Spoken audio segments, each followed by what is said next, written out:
Welcome to literary and jury charge practice. Let's get started with some jury charge.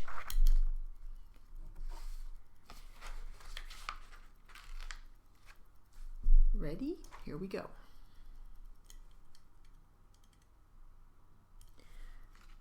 The question arises as to when a person is actually in custody.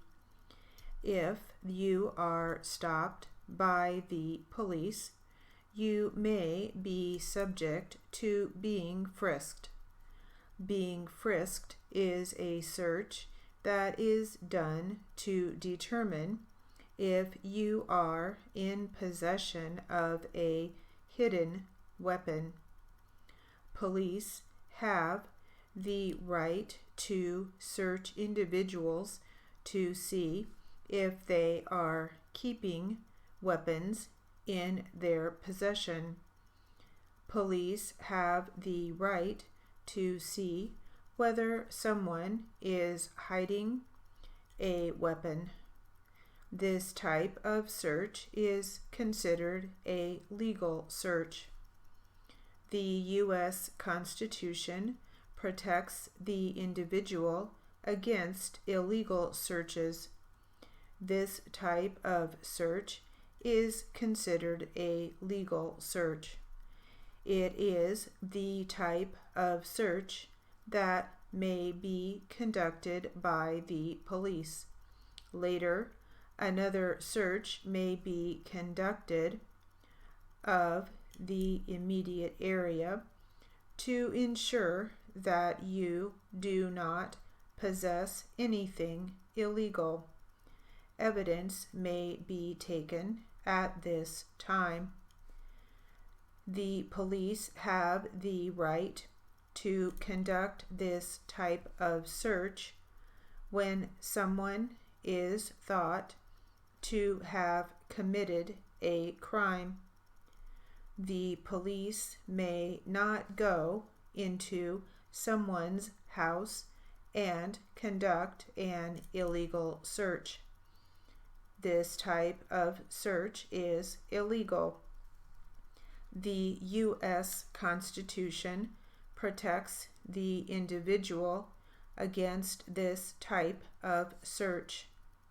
This type of procedure is the legal procedure used by police officers who arrested an individual after the individual is thought to have committed a crime.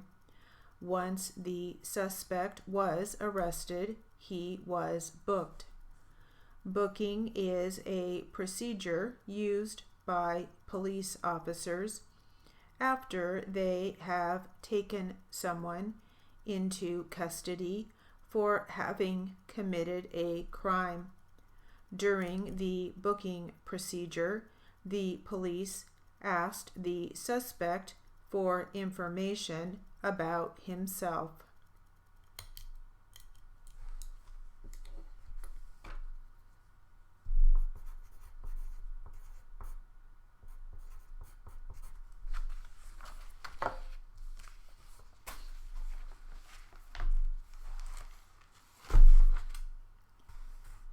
Alright, now for some literary material.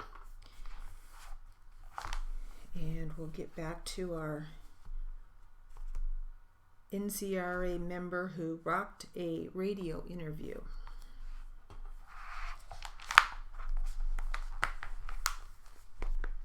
Ready? Here we go.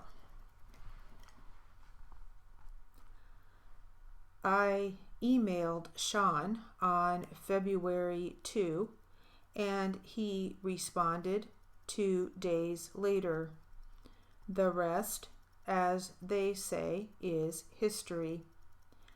Mary Beth Johnson, CRI, Professor of Court Reporting at Community College of Allegheny County in Pittsburgh, Pennsylvania, and Amy Bolin, RDR, CRR, CRC, Imperial, Pennsylvania, former head of captioner training at Vitech, were totally on board when I asked them to participate, and we snapped up the opportunity Sean gave us. The date of May 18 at noon to record the interview. Although that was past court reporting and captioning week, we were thrilled to be able to talk about the profession we love. As a prelude to this interview, I gathered material that NCRA had available on its website regarding our profession, asked a few questions, and even reached out to NCRA past president Nancy Valero, RDR, CRR, Worcester, Massachusetts, about the connection between reporting and music. I also had pertinent information from a recent interview I had done with a local newspaper.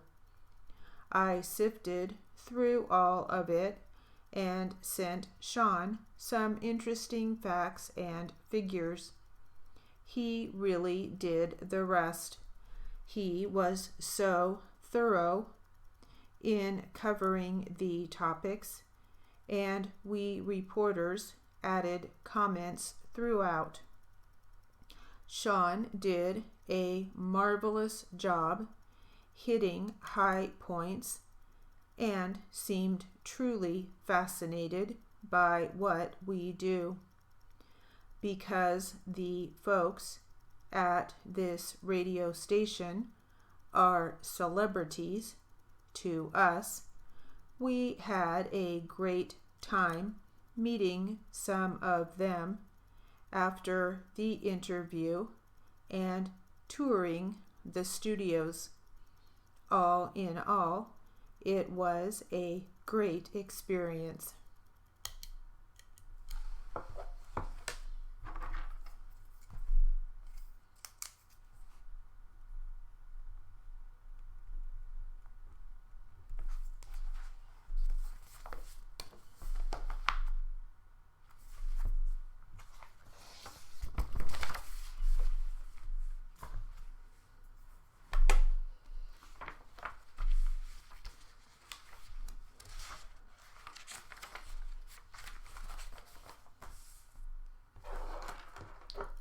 Back to some jury charge. Ready? The principal is the person who is charged with this serious crime, but he did not commit the crime without help. The principal is said to have been accompanied by another individual who assisted in the commission of the crime. Someone who assists in the commission of a crime is known as an accomplice. The accomplice in this case is said to have been with the principal as he committed the crime of robbery. You must decide whether the defendant is the principal who committed the crime. You must then decide whether he had an accomplice and whether the accomplice is the individual named in this trial. you must determine whether these individuals acted alone or whether they acted with the assistance of the other who is named as a defendant in this case. If these two individuals did not act alone, you must decide whether they had assistance from someone who helped before the crime was committed. If they had help from an individual who assisted in the planning of a crime, then you must decide whether the individual in court is that person. The individual who assisted in the planning of the crime is known as the accessory before the fact. You must determine whether the accessory before the fact is the other defendant in this case. You must decide the case from the evidence alone and not from any other source. If this individual was not present but helped in the commission of the crime, he is to be considered an accessory before the fact. An accessory before the fact is not present when the crime is committed but is still guilty of committing a crime. An accessory before the fact is never present when a crime is committed but is still guilty. If the accessory before the fact helped the principal in planning the crime, then you must find him guilty of the crime. You have heard the testimony of these three individuals and the testimony of the other witnesses. You must decide who is credible. It is now your opportunity to decide whether the individuals charged with the crime are guilty of the crimes as charged. Your decision should be based upon the evidence in this case and not be influenced by other factors. You have heard the testimony of not only these individuals, but of all the others who had evidence to present to the court. After hearing the evidence, it is up to you to decide how to vote. You must not let others convince you in any way. You must base your findings on the facts and the facts in this case alone.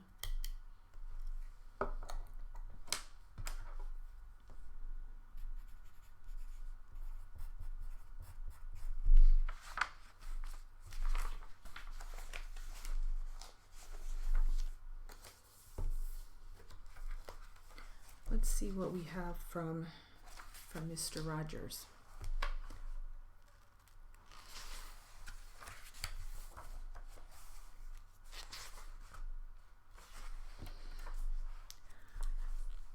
This is called Fred Rogers' Acceptance Speech, Television Hall of Fame, February 1999.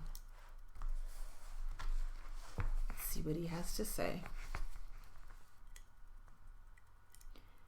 Fame is a 4-letter word, and like tape or Zoom or face or pain or life or love, what really matters is what we do with it. I feel that those of us in television are chosen to be servants. It doesn't matter what our particular job. We are chosen to help meet the deeper needs of those who watch and listen day and night. The conductor of the orchestra at the Hollywood Bowl grew up in a family that had little interest in music, but he often tells people he found his early inspiration from the fine musicians on television. Last month, a 13-year-old boy abducted an 8-year-old girl, and when people asked him why, he said he learned about it on TV. Something different to try, he said. Life's cheap. What does it matter? Well, life isn't cheap. It's the greatest mystery of any millennium, and television needs to do all it can to broadcast that, to show and tell what the good in life is all about. But how do we make goodness attractive? By doing whatever we can to bring courage to those whose lives move near our own, by treating our neighbor at least as well as we treat ourselves, and allowing that to inform everything that we produce. Who in your life has been such a servant to you? We'll stop there.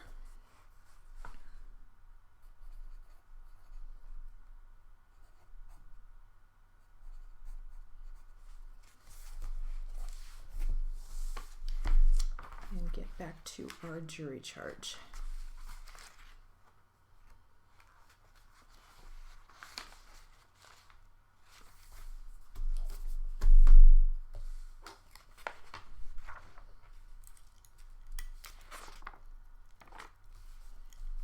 Ready? Here we go. You must keep in mind that you are not to be influenced by sympathy. You are not to be influenced by prejudice. You are not to be in any way influenced by the passion of any of the participants in the trial. Sometimes this is difficult to do. You must keep in mind what your duty as jurors is. As jurors, you must decide the questions of fact. You must also follow the law in the case.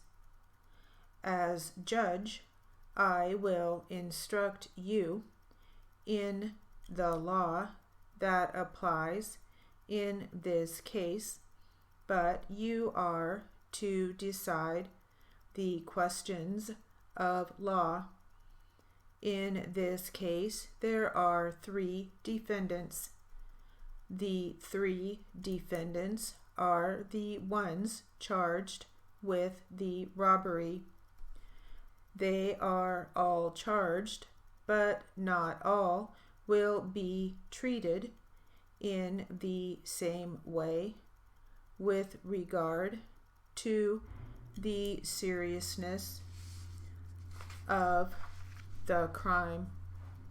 The district attorney has brought forth the charges indicating that a crime has been committed. It is now for you as jurors to decide whether the evidence that the prosecutor feels shows that these individuals committed a crime is enough for you to find in favor of the prosecutor. If it is, you must find in favor of the people. As stated previously, you must not be influenced in any way by any sympathy that you feel for these individuals. You must not be influenced in any way by any prejudice you feel toward these individuals or any prejudice toward the attorneys who represent them. All right, that will conclude our literary and jury charge practice.